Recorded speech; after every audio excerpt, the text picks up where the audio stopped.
বাণী। খবর পড়ছি সুস্মিতা সেন।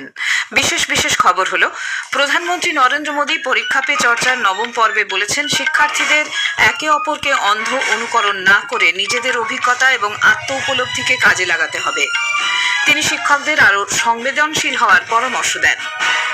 কেন্দ্র জানিয়েছে, বাংলাদেশের সংখ্যালঘুদের সুরক্ষা ও নিরাপত্তা নিয়ে তারা নিরন্তর সে দেশের সরকারের সর্বোচ্চ নেতৃত্বের সঙ্গে আলোচনা চালাচ্ছে। বিরোধীদের হই হট্টগোলের জেরে লোকসভার অধিবেশন আজ দিনের মতো মুলতবি হয়ে যায়। রিজার্ভ ব্যাংক রেপো রেট 5.25% অপরিবর্তিত রাখার সিদ্ধান্ত নিয়েছে। পাকিস্তানের ইসলামাবাদে এক ধর্মীয় কেন্দ্রে আত্মঘাতী হামলায় অন্তত 31 জনের মৃত্যু হয়েছে। অনূর্ধ্ব-19 একদিনের ক্রিকেট বিশ্বকাপ ফাইনালে ভারত ইংল্যান্ডের সামনে জয়ের জন্য 412 রানের লক্ষ্যমাত্রা রেখেছে। আসছি বিস্তারিত খবরে। প্রধানমন্ত্রী নরেন্দ্র মোদী আজ পরীক্ষা পে চর্চার নবম পর্বে ছাত্রছাত্রীদের সঙ্গে মতবিনিময় করেন। প্রধানমন্ত্রী পরীক্ষায় চাপ ও উদ্বেগ কাটিয়ে ওঠার বিষয়ে শিক্ষার্থীদের উদ্দেশ্যে বক্তব্য রাখেন। এই মতবিনিময়ের সময় শ্রী মোদী পড়ুয়াদের তাদের নিজস্ব শেখার পদ্ধতির ওপর আস্থা রাখার পরামর্শ দেন। তিনি বলেন, কোনো দুজন ব্যক্তি একইভাবে চিন্তা করে না বা বেড়ে ওঠে না। প্রত্যেক শিক্ষার্থীর একটি স্বতন্ত্র শৈলী রয়েছে এবং প্রত্যেকের নিজের প্রস্তুতির পদ্ধতির ওপর পূর্ণ বিশ্বাস রাখাটা গুরুত্বপূর্ণ। পাশাপাশি ছাত্রছাত্রীদের শিক্ষক, পিতামাতা এবং সংশ্লিষ্ট জনেদের দেওয়া পরামর্শগুলি মনোযোগ সহকারে শোনা উচিত এবং দরকারি অংশগুলি গ্রহণ করা উচিত বলে তিনি অভিমত প্রকাশ করেন। শিক্ষার্থীদের অপরকে অন্ধ অনুকরণ না করে নিজেদের অভিজ্ঞতা এবং আত্ম উপলব্ধিকে কাজে লাগাতে তিনি উৎসাহিত করেন। প্রতিটি শিক্ষার্থীর শেখার গতি প্রকৃতির প্রতি শিক্ষকদের সংবেদনশীল থাকা উচিত বলে প্রধানমন্ত্রী পরামর্শ দিয়েছেন। একজন শিক্ষককে শিক্ষার্থীর থেকে ঠিক এক ধাপ এগিয়ে থাকা উচিত। তিনি শিক্ষার্থীদের প্রতি কোনো রকম ভীতি প্রকাশ না করার পরামর্শ দেন। जिंदगी परीक्षा के लिए नहीं है, हमारे जीवन को बनाने के लिए शिक्षा एक माध्यम है। और हम शिक्षा सही करते हैं, गलत करते हैं तो बार बार हम अपने एग्जाम करते हैं। तो ये जो एग्जाम है वो हमें अपने आप को एग्जामिन करने के लिए एग्जाम है। अल्टीमेट गोल एग्जाम के नंबर नहीं हो सकता है। अल्टीमेट गोल संपूर्ण जीवन के विकास का होना चाहिए। স্কুল পড়ুয়াদের সঙ্গে প্রধানমন্ত্রী সরাসরি কথোপকথন এবং ছাত্রছাত্রীদের উদ্দেশ্যে তার বলা প্রতিটি কথা তাদের আত্মবিশ্বাস বাড়াতে সাহায্য করবে বলে মনে করেন পিএম শ্রী কেন্দ্রীয় বিদ্যালয় ব্যারাকপুর আর্মি স্কুলের দায়িত্বপ্রাপ্ত প্রিন্সিপাল হিমাংশু শেখর রানা। এই বছরের 9th এডিশন যেটা মাননীয় প্রধানমন্ত্রী শ্রী মোদী দিলেন, উনি বাচ্চাদের সাথে লাইভ ইন্টারঅ্যাক্ট করাতে বাচ্চাদের মধ্যে অনেক বেশি কনফিডেন্ট বেড়েছে।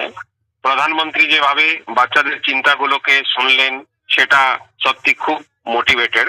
বাচ্চাগুলো অনেক ধরনের সমস্যার পরীক্ষা বাবদেও আছে, সেগুলো কি করে দূর করতে পারবে সেটা বাচ্চাগুলো এই মাধ্যমে শিখছে। বিভিন্ন ইস্যুতে বিরোধীদের হই হট্টগোলের জেরে লোকসভার অধিবেশন আজ দিনের মতো মুলতুবি করা হয়। সভার কাজ দুপুর 12টায় প্রথম মুলতুবি হওয়ার পর অধিবেশন শুরু হলে কংগ্রেস, তৃণমূল কংগ্রেস এবং ডিএমকে সহ বিরোধী দলের সদস্যরা আবারও সভাকক্ষে নেমে আসেন এবং সরকারের বিরুদ্ধে স্লোগান দিতে থাকেন। সভার অধ্যক্ষ সদস্যদের সভার কার্যক্রমে বাধা না দেওয়ার জন্য অনুরোধ করেন এবং তাদের নিজ নিজ আসনে ফিরে গিয়ে অধিবেশন চালাতে দেওয়ার আবেদন জানান। বিরোধীদের হই হট্টগোলের মধ্যেই সংশ্লিষ্ট মন্ত্রীরা তাদের মন্ত্রকের কাগজপত্র পেশ করেন। স্পিকারের আসন থেকে সাংসদদের বারবার অনুরোধ সত্ত্বেও বিরোধী সদস্যরা তাদের প্রতিবাদ চালিয়ে যান। ফলে অধিবেশন দিনের মতো মুলতুবি করা হয়। 2026-27 সালের কেন্দ্রীয় বাজেট নিয়ে আলোচনার বিষয়টি সভার কার্যসূচিতে তালিকাভুক্ত থাকলেও তা শুরু করা সম্ভব হয়নি।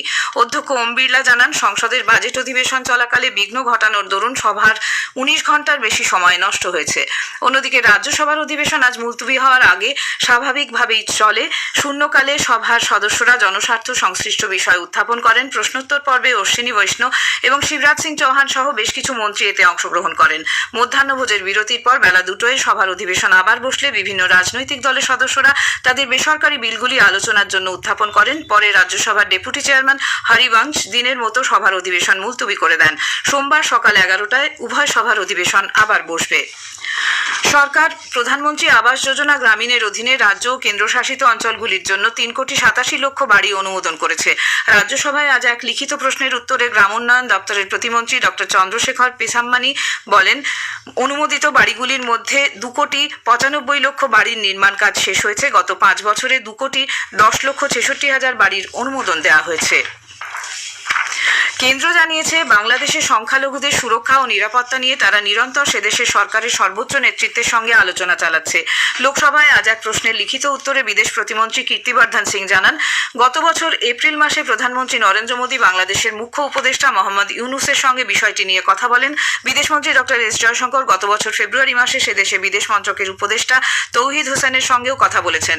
কীর্তিবর্ধন সিং আরও জানিয়েছেন, বাংলাদেশের সংখ্যালঘুদের নিরাপত্তার বিষয়টি নিয়ে কেন্দ্র নিরন্তর নজরদারি চালাচ্ছে।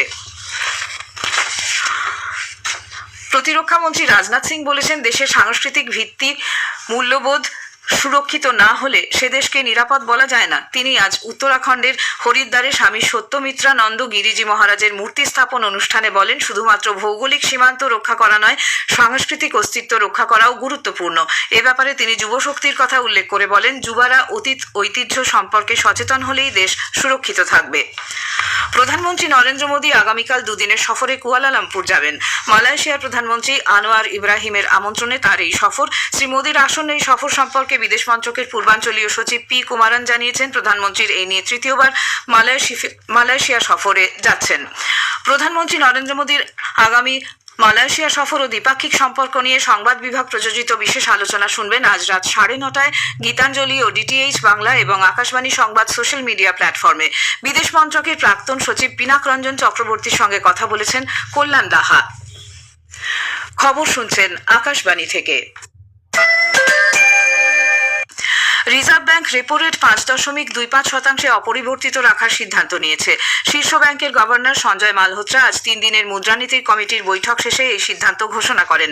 এর ফলে স্ট্যান্ডিং ডিপোজিট ফেসিলিটি রেট 5% এবং মার্জিনাল স্ট্যান্ডিং ফেসিলিটি রেট ও ব্যাংক রেট 5.50% বহাল থাকবে বলে মুদ্রানীতি কমিটি সিদ্ধান্ত নিয়েছে। উল্লেখ্য, রিজার্ভ ব্যাংক অফ ইন্ডিয়া 2026-27 অর্থ বছরের প্রথম ত্রৈমাসিকের জন্য প্রকৃত জিডিপি বৃদ্ধির হার পূর্বাভাস সংশোধন করে 6.9% এবং দ্বিতীয় ত্রৈমাসিকের জন্য তা 7% করেছে। নির্বাচন কমিশন উত্তরপ্রদেশে ভোটার তালিকার বিশেষ নিবিড় সংশোধন প্রক্রিয়ায় দাবি ও আপত্তি জানানোর সময়সীমা আগামী মাসের 6 মার্চ পর্যন্ত বাড়িয়েছে। কমিশন এক বিবৃতিতে জানিয়েছে, এবছরের 1 জানুয়ারিকে যোগ্যতার তারিখ হিসেবে বিবেচনা করে এই সংশোধন প্রক্রিয়া চলছে। খসড়া ভোটার তালিকা 6 জানুয়ারি প্রকাশিত হয়। কেন্দ্রীয় স্বরাষ্ট্রমন্ত্রী অমিত শাহ আজ জম্মু ও কাশ্মীর সফরের সময় কাঠুয়া জেলার আন্তর্জাতিক সীমান্ত সংলগ্ন হীরানগর সেক্টরের অগ্রবর্তী অঞ্চল পরিদর্শন করেন। স্বরাষ্ট্রমন্ত্রী সীমান্তরক্ষী বাহিনী বিএসএফ এর সদস্যদের জন্য কল্যাণমূলক প্রকল্পের সূচনা করেন। তিনি হীরানগর সেক্টরের গুরনাম ও বোবিয়া সীমান্ত চৌকি পরিদর্শন করেন এবং অনুপ্রবেশ সমস্যা প্রতিহত করার জন্য বিএসএফ এর নানা ব্যবস্থা খতিয়ে দেখেন। बीएसएफ के जवान के कल्याण के लिए हम एक विशिष्ट योजना लेकर आएंगे और पूरी बॉर्डर सिक्योरिटी का जो काम है उसको तकनीक के आधार पर मॉडर्नाइज कर आपकी सहायता कैसे की जा सके, इसके लिए भी भारत सरकार बहुत बड़ी राशि खर्च करने वाली है। পাকিস্তানের ইসলামাবাদে শিয়া সম্প্রদায়ের একটি ধর্মীয় কেন্দ্রে আত্মঘাতী এক হামলায় অন্তত 31 জন প্রাণ হারিয়েছেন, 170 জন আহত। শেহজাদ অঞ্চলের তারলাই ইমামবাড়ার গেটে আত্মঘাতী হামলাকারীকে যখন আটকানো হয় তখনই সে বিস্ফোরণ ঘটায়।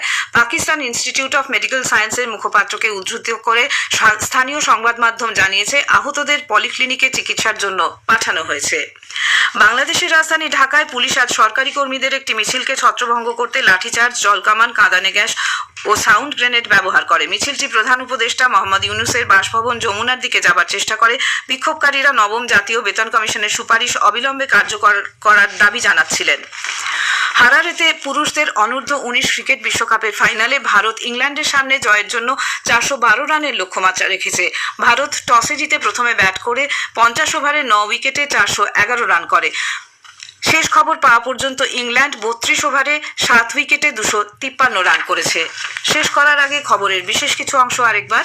প্রধানমন্ত্রী নরেন্দ্র মোদী পরীক্ষা পে চর্চার নবম পর্বে বলেছেন, শিক্ষার্থীদের একে অপরকে অন্ধ অনুকরণ না করে নিজেদের অভিজ্ঞতা এবং আত্ম উপলব্ধিকে কাজে লাগাতে হবে। তিনি শিক্ষকদের আরও সংবেদনশীল হওয়ার পরামর্শ দেন। কেন্দ্র জানিয়েছে, বাংলাদেশের সংখ্যালঘুদের সুরক্ষা ও নিরাপত্তা নিয়ে তারা নিরন্তর সে দেশের সরকারের সর্বোচ্চ নেতৃত্বের সঙ্গে আলোচনা চালাচ্ছে।